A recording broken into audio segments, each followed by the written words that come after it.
దశాబ్దంగా అన్ని ఒడిదుడుకుల్ని ఎదుర్కొంటూ దెబ్బతింటూ క్షేత్రస్థాయిలో అన్ని రకాలుగా ఇబ్బందులు పడుతూ మనకి మద్దతు ఇచ్చిన జన సైనికులకి, వీర మహిళలకి, జనసేన నాయకులందరికీ కూడా వారికి నా మనస్ఫూర్తిగా అభినందనలు తెలియజేస్తాను.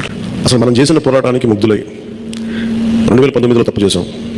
ఈసారి ఎట్టి పరిస్థితుల్లో మేము తప్పు చేయమని మనల్ని నమ్మిన ప్రజలందరికీ హృదయపూర్వకంగా మన ఈ మీటింగ్ తప్పించిన వారికి నా కృతజ్ఞతలు అభినందనలు తెలియజేస్తాను. ఇంత ఘన విజయం ప్రజల నిర్మాణానికి, లేదంటే వారికి అభివృద్ధికి, వారి అభ్యున్నతికి తప్ప మన మీద ఎంత విశ్వసనీయత ఉంది, ఎంత విశ్వాసం ఉంది ప్రజలకి, ఎంత నమ్మారు, ఇది వాళ్ళకి చేసి చూపించాం.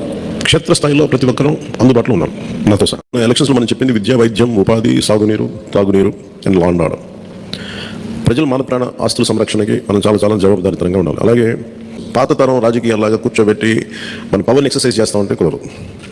ఎందుకంటే ప్రజలు ఎంత మద్దతుగా నిలబడ్డారో వాళ్ళు అంతే బలంతో మనం నిలదీయగలరు. అది మనం దయచేసి మర్చిపోదు, నాతో సహా నేను మర్చిపోతాను. అందుకని లెటర్స్ బి వాళ్ళు ఒకసారి కోపంతో ఒక మాట మాట్లాడినా